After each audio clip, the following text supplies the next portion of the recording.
Corenswet! Hello, you lovelies, and welcome to another episode of This Week in Comics. If you are new to this channel, this is a channel where I dive into comic news and reviews as well as movie news and reviews, and this particular show is all about the comics themselves, the physical comic books. Now, please do subscribe if you haven't already. I'm going to be diving into all sorts of stuff all summer and beyond, and I'm trying to hit 25K sometime in May, and we are very, very close. I might hit 25K today, and I'm very appreciative. A lot of you joined in for that Superman David Corenswet suit reveal and all of my commentary on it, including comic book references, where it might be going based on the tone of that. You can check out that video right here. But this show is all about the comics themselves, and I dive into all of the books I read the week before and give you my top 9. I read about 50 to 60 comics a week, so you don't have to. Here's my top 9 that I enjoy, so you can pick up some stuff that might sound good to you, as well as previewing the comics that are also out this week in comic stores. So a review of last week, a preview of this week, and some news in the middle. Now, usually I don't dive into anything except the comic books themselves in this show, but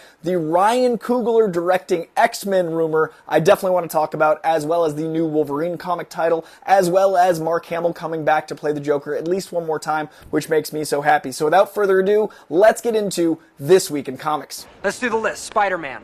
Guilty. The Incredible Hulk. Afraid so. Oh man, this is so cool. The X-Men. Now that you mention it. Alright, now This Week in Comics included Free Comic Book Day, and I do have a few free comic books on here. If you can still find them at your local comic shop, fantastic. If not, I'm pretty sure you can get them with a Marvel Unlimited code and get these free as far as the Marvel ones. You can also find other publishers giving out their free comics digitally as well. The first book is going to be one of those Free Comic Book Day exclusives. It is Absolute Power Free Comic Book Day right here. Now, this is a book that I did think was tied into the Absolute universe that Scott Snyder is doing. It isn't. This actually ties into all the stuff that Mark Waid has already been doing with Dan Mora, and this is a beautiful Dan Mora cover, but this book is Mark Waid and Michael Janin diving into a new power structure in the DC universe, wherein Amanda Waller has even more power. This is a fantastic issue. It's very gripping. It's a great jumping on point. If you've never read a DC comic, this book will make sense. Highly recommend you checking it out, and I'm excited to see where this story goes, because the prison system in DC is getting more and more important, and the use of Amanda Waller is fascinating here. Then we've got Blood Hunt #1. This is the big summer event out of Marvel Comics, and this kickoff is actually incredible.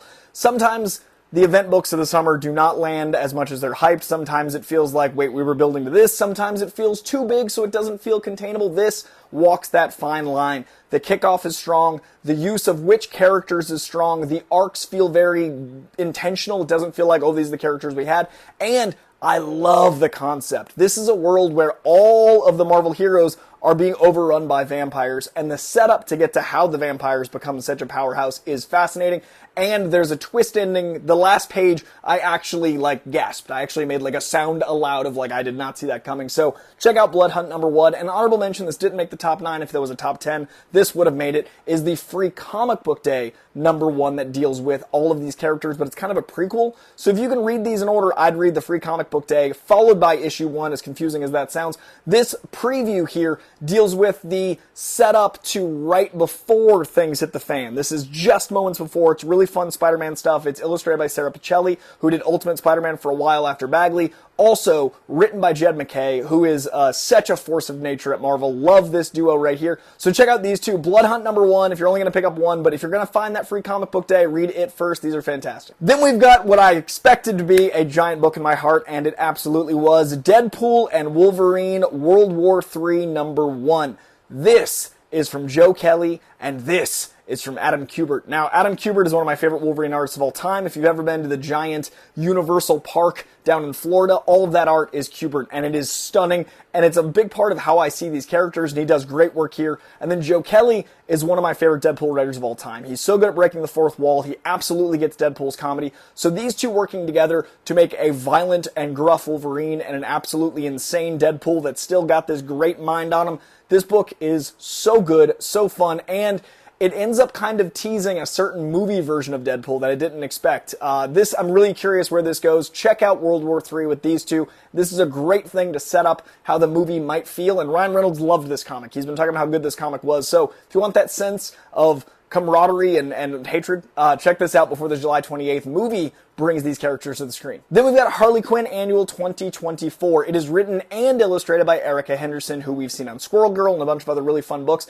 and she has such a good time with Harley Quinn. This is Harley Quinn on a cruise ship, and all sorts of hijinks ensue, including Zatanna, who is not, in fact, doing magic on the ship as is set up. And you'll see, it's a kind of a mystery, a lot of magic. It's also a self-contained issue. So if you've been enjoying Harley Quinn, this is fantastic. If you've never read Harley Quinn, this is fantastic. If you want to buy a single issue of a character you might like from movies or TV, this is fantastic. Check out this annual. It is a delight. We've got Incredible Hulk number 12. This is from Philip Kennedy Johnson as well as Nick Klein. Nick Klein on art makes things absolutely horrific. This is a horror comic through and through, and it brings in some characters that I haven't seen in a long time that I love, the members of Strange Academy. Brother Voodoo is doing a lot of great work here. If you love Brother Voodoo, this is a fantastic issue for you. And the Strange Academy kids play a very key part in the horrors of this issue.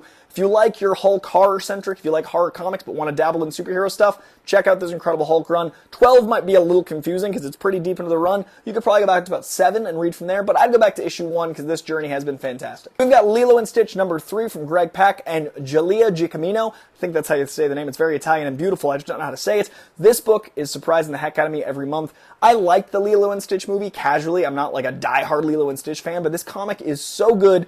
This particular issue is Stitch not being with his family, not being with his Ohana because he's worried about him being around them, making them not safe, finds a new family out in Australia and realizes he's endangering them as well and ends up going on adventures to try to protect his new temporary Australian family that becomes more like a family. And this issue ends in a really fun way that I see where the series is going. Really fun time, especially if you want to get your kids into comics. This is a very approachable book for kids.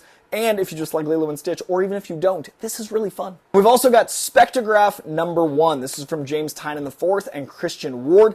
This wasn't even on my previews last week. I didn't know this was coming out. I came across this book unexpectedly, and I'm so happy I did. This is from an indie publisher called Distillery. I don't always check out their previews, and I should more because this book is amazing.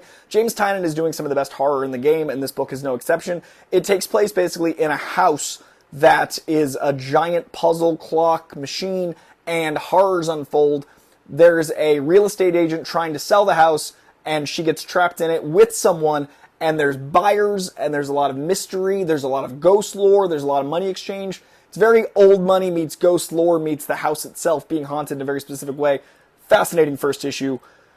Big energy. Curious where this one goes. Then we've got Superman House of Brainiac Special. This is from Williamson and Russell. This is its own thing, but it does tie into the things going on in Action Comics right now. Now, admittedly, Action Comics 1064 came out 2-3 weeks ago, so this was a little confusing for me. I'm going to totally own that. I always tell you when things are approachable. This is, for the most part, very approachable, but it did reference a couple things that I was like, oh, right, because it's been almost a month.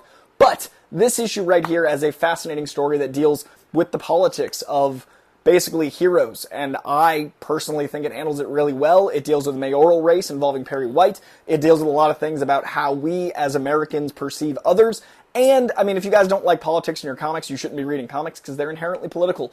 Captain America, Superman's Truth, Justice, the American Way. It is a place for us to discuss these things, and I think this issue does a really good job walking that political superhero line. And if you want to find out what's going on with the scope of the Brainiac story, this is probably a very important issue for you. And my last pull of the week is going to be X-Men 34. This is from Jerry Duggan and Joshua Cassara, and this book is bananas. We are one issue from Krakoa ending in the main X-Men continuity. There's been House of X, there's been Fall of X, but X-Men 35 next month is the end of Krakoa. This sets it up beautifully. This is a gorgeous issue. The art here is fantastic. Jerry Duggan does a great job building the stakes to this penultimate moment, and it really does feel like X-Men. There's a great team dynamic, there's a lot of moving parts, there's a lot of intensity, and I really love as all the Stark Tech Sentinel stuff comes to a head, as Nimrod comes to a head, as these characters have to cope with each other. There's some great Kitty Pryde and Wolverine stuff in here. It ends with a great big moment. Check out this X-Men run. It's some of the best I've seen since House of X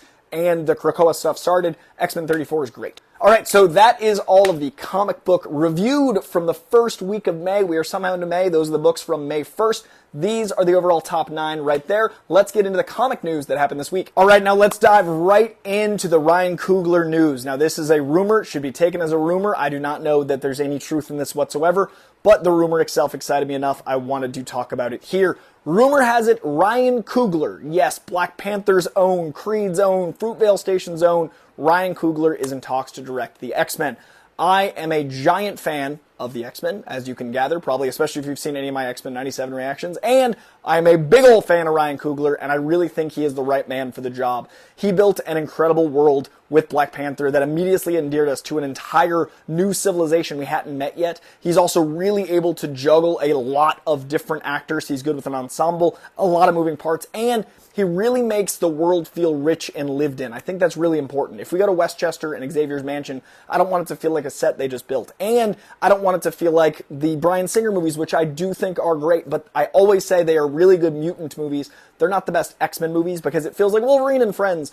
And I do feel like what Ryan Coogler can bring is a very team-centric movie like the show is doing, while also really hitting a lot of the very intense political issues that face the X-Men. They are defending a world that hates and fears them. They are dealing with the ramifications of a lot of bigotry and awfulness. So I really love the idea of a man who deals with that in the rest of his work, tackling this head on. I think, to be honest, my only real negative is that Ryan Coogler has already done 2 Black Panther films, and I kind of want to see what he wants to do outside of the superhero world. Like, selfishly, I want him to make X-Men, but I don't want him trapped in that world for another 10 years and not see his work outside of comic book movies. I know that's weird to say in a comic book show, but I want Ryan Coogler, if he wants this, to absolutely dive all the way in. But he's also still doing Black Panther 3. So that puts him in at least 4 Marvel movies, and he's not been able to do a lot outside of that in a long time. So even his movie, the vampire movie he's doing with Michael B. Jordan, looks like he pitched them Blade, and then they didn't like that take on Blade, so he's like, I'm going to go make it myself and get rid of the name Blade. It feels like he's very much in this space. So if he wants to be, yes, please, Ryan Coogler make X-Men. If he wants to do his own original IP, that's the only hindrance, I think, here, because otherwise, this guy would crush the X-Men, and I'm really curious what you guys think. Leave a comment below and let me know what you think of Ryan Coogler potentially directing X-Men. Alright, also in comic book news, Wolverine, speaking of the X-Men, the guy I don't want to be the lead because he's already been the lead for like 20 years. People don't realize that's not the X-Men. Either way, in the comic books, Wolverine is getting his own new series. Now, Wolverine has been running great with Benjamin Percy. He's been on this book a very long time, but the From the Ashes storyline reintroduces all these X-Men in a post-Krakoa world. It makes sense to get a new #1, and that #1 was announced. It looks like we are getting Saladin Ahmed and an artist I don't know that well named Martin Coccolo, who is going to be handling the art on this book. And what I've seen of his work, I do dig. I just don't know him nearly as well as Saladin Ahmed, who did like Miles Morales, who's done some runs on Daredevil. And what this basically deals with is a more animalistic side of Wolverine in Canada, in the wilderness, dealing with what the animal side of him wants to do. And this book apparently also features Nightcrawler pretty heavily. So if you love the fuzzy blue elf trying to calm a feral Wolverine, this book is going to be for you. That's definitely my jam, so I'm really curious to check this out. This launches late June, along with all the From the Ashes stuff. So this title right here, new #1 coming. If you've never read Wolverine, jump on with this #1 coming very soon. Alright, now there's also been the David Corenswet news this week, which you can check out my thoughts on right here. A lot of you joined this channel, subscribed to this page, thanks to that video, and thank you. If you haven't seen it yet, I break down all the comic influences, I break down what the tone might be based on this image, I break down all sorts of stuff. Check out this video if you haven't already. But the last bit of comic book centric news is Mark Hamill, the iconic voice of the Joker, the man who, when I hear the Joker, I either hear Heath Ledger or I hear Mark Hamill is retired from the Joker. I didn't think we'd ever hear him again, but because Kevin Conroy, the late great Kevin Conroy, had already voiced work on MultiVersus, there is Mark Hamill work on MultiVersus. They probably filmed these, recorded these quite some time ago, but MultiVersus drops on May 28th. It is a free game where you can play throughout the Warner Brothers character set in a smash 'em up kind of like fight game. I actually presented this last year at Comic-Con, and I loved getting to play. No, 2 years ago. Wow. I presented MultiVersus 2 years ago at Comic-Con and had like the great Tara Strong on the panel, the Matt Lillard, who I adore. The panel itself was such a party, and the game feels like such a party with these characters we love, and I love hearing that Mark Hamill is back at least one more time to hear his Joker, because it is such a definitive take on the character, and Kevin Conroy and Mark Hamill together. Hearing Kevin Conroy as Batman again is going to be so special and so bittersweet. So, MultiVersus drops on May 28th, and it will feature these titans of the characters. So that is going to do it for the comic news this week. Let's get into the previews and talk about what's coming out in your comic store on May 7th, which is already passed. It's May 7th today when I'm filming this. This video either drops today or tomorrow. So in your comic store right now, these are the books coming out on May 7th. First up, from the world of Marvel Comics, we've got Amazing Spider-Man 49. This is going to be leading into a giant 50th anniversary issue. This issue, I'm not sure what it's going to be dealing with. It does look like Blood Hunt has started to take over what world Spider-Man's in, so I'm assuming this is a tie-in, but it might be still approachable if you're just reading the Spider-Man stuff. The Avengers number 14 is dealing with a brand new arc. If you want to get an Avengers, now is a great time to do it. So far, this run has been incredible. Blood Hunters number 1 is dealing with the fallout from Blood Hunt, so this is a giant tie-in to, again, the summer event of Marvel is Blood Hunt, so this is going to be dealing with vampires and all sorts of stuff, and it's going to be Black Cat and Hawkeye teaming up to fight them. We've got Captain America number 9 also starting a new arc. So far, this run has been amazing. J. Michael Straczynski really understands this character, and I've been really impressed so far. We've got Captain Marvel number 8. This is only one issue into its new run, and it's been fun and funny and pretty approachable. I'm not sure the impact this arc is going to have, but so far I've been impressed with the joy it is to read it. Daredevil number 9. I've said before the first arc wasn't for me, but this arc absolutely has been. Issue 7 and 8 both made my top 9. I'm assuming 9 will as well. It's dealing with Daredevil basically dealing with the sins of himself and fighting them as physical manifestations of stuff and figuring out who he is. And Matt Murdock fighting himself is always a fascinating character study. Deadpool number 2 is brand new. This arc just started, obviously, 1 month ago. Cody Ziegler, known for Spider-Punk, is writing Deadpool, and it's really fun. It's not probably like as historic as other runs. It feels like they're definitely building to something, but right now I'm just happy to have Deadpool back, and him fighting, in his way and the humor of his way is always a good time, so I'm curious how it goes. Doctor Strange number 15, Doctor Strange and Clea have been married a little while, and I love the world they built with each other, and I'm really curious what magic problems happen thanks to the events of the giant crossover event and all the things happening over in Blood Hunt. Then we've got a Dracula number 1 Blood Hunt. Dracula is a Marvel Comics character, and he is assumed to be the leader of the events going on in Blood Hunt, but he's not. So check out Dracula number 1. I think he's going to go to the side of the Angels for a little while. Fantastic Four number 20. I've been saying forever, Fantastic Four, this is my favorite run of them of all time, even somehow dethroning the Wade Ringo run. This book is so good. Any issue is a good time. Every issue is a good time. Check out this Fantastic Four. Giant Size X-Men number 1. It seems like a great place to jump on. Brian Hitch to the cover, might have done the insides.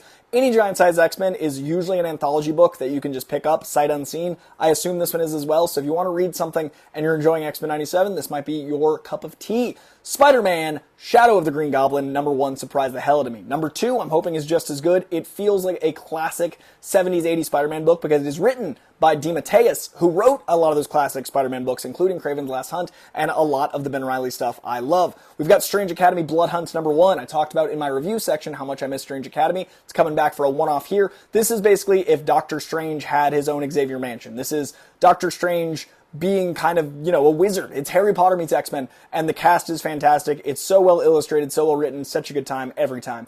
Venom number 33, this just ended an arc with the insanity of him fighting Carnage. On the cover, Lee Price is featured, who had been Venom at one point, and it is a Blood Hunt tie-in, so I have no idea what this issue is going to contain, but I can't wait to find out. Wolverine number 49, this is Wolverine in an adamantium suit. It seems excessive. I didn't like when he had a gun. I'm curious if I like when he has a suit. He is dealing with not having his healing factor, so I get the logic in it. It's not how I see Wolverine, but I'm curious because Benjamin Percy hasn't steered me wrong yet. I think this is his penultimate issue, and it deals with the giant saber-tooth war that's been going on for a few months. Then we've got X-Men Forever number 3 as we wrap up the Krakoa saga of the X-Men. Over to the world of Image Comics. We've got a brand new number 1 called Ain't No Grave. Image is one of the two studios, them and Boom Studios, that I read every issue number 1 to see if it's going to be my cup of tea. I know nothing about Ain't No Grave, and I'm not going to look it up because I'm going to dive in because it's a new number 1. The Deviant number 5, this is another James Tynion book, and it is dark, depraved, incredible. It's got some serial killer vibes. It's about a man interviewing a serial killer because he fascinates him, and then things that are happening in a current serial killer case seem to point to the author that is writing this article. So is it him interviewing him to get tips? Is it him trying to connect because he is also? Is it misleading? This book is fascinating. Geiger number 2, I told you guys how much I loved Geiger. It is back. Read number 1, just came out last month, and you're all caught up. It is a brand new book and a brand new part of the Ghost Machine imprint, and the art by Gary Frank is gorgeous, and the writing by Jeff Johns has been spectacular. This is like the second or third volume of Geiger, but you can really just jump on with issue 1, so you're only one behind. We also have from Image The Last Mermaid number 3. I love the lore in here so far. It's a mermaid in a mech suit that's filled with water so she can breathe, trapped in a desert world looking for an oasis. She finds it, and then monsters and hijinks ensue. We've got another serial killer book. This one is more in the David Fincher space. True Crime meets David Fincher with The One Hand number 4.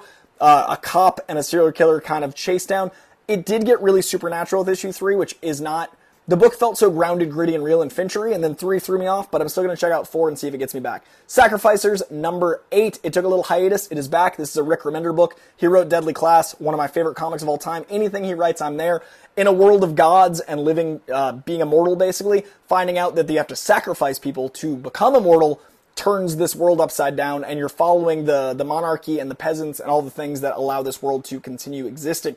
And then, from DC, we've got Batman number 147. Not only do we get a new Batsuit here, but apparently this is a big key issue for the direction that Chip Zdarsky is taking as Batman, so this one seems important, and it's the beginning of a new arc, and it also deals with that Amanda Waller prison stuff that I was talking about with that Absolute Power Free Comic Book Day. We've also got Birds of Prey number 9. I've been loving this book, been loving this team. It is gorgeously illustrated. I love the dynamic of Black Canary leading a team. I really love a lot of the characters I don't get to see as often getting their time to shine, and this book has been so consistent. That's one of my top DC books out right now. Boy Wonder number 1. I have no idea what this is going to be, but I've loved Damian Wayne lately. I'm hoping this holds up. We've also got Kneel Before Zod number 5. This book fell off for me about issue 3, but I really love the first 2 enough. I'm going to dive back in. It's dealing with Zod and the ramifications of power and the power structure of Kryptonians. Poison Ivy 22. I've loved this book from the jump. Poison Ivy is such a fascinating character when written correctly. This is her being kind of through her eyes, like eco-terrorism, but yeah, you got to save the planet, and how she became Poison Ivy, and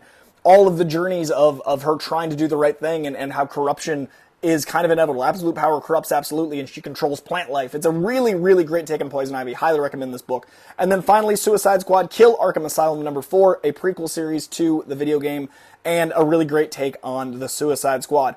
Personally, for me, there's nothing I'm checking out from Dark Horse or IDW this week. It's a very small week for Boom Studios, and it is a very small week for IDW, but there is a new Declan Shalvey Black, White, and Green, kind of a play on the Black, White, and Red stuff that Marvel and DC have been doing. If you like Declan Shalvey and you like the Turtles, check that one out for sure. And that is going to do it for this week. It is a very small week. This is a 5-Wednesday month.